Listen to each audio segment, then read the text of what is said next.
Hi, good day. This is Ken Lau. In this video, I'm going to share with you how to do this. Uh, it is from this sales SG salesman by, and then open the file. And what we do is that open the file and then copy the data in the sales SG,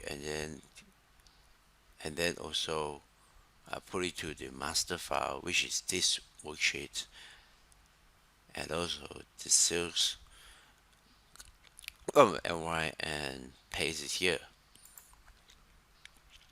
So as I say that this these things can be easily done with Power Query, but it is for those who don't have Power Query.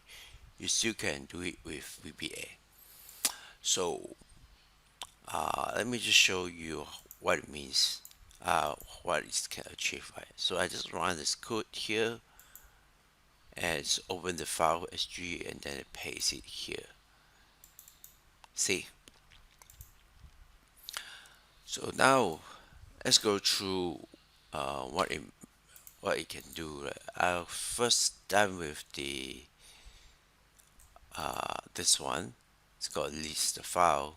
The first stage I want to share with you is how can we look at certain folders and then we list out the file. List out the file. Right? So we want to see what is contained in this folder. Okay, so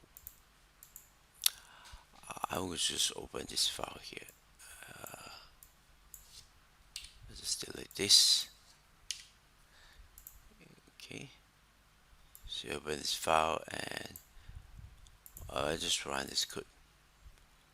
And where is finish checking the finish listing, then we have message box called listing file n. Okay, so go ahead and try out this code, and then I'll see you in the next video. Thanks for watching.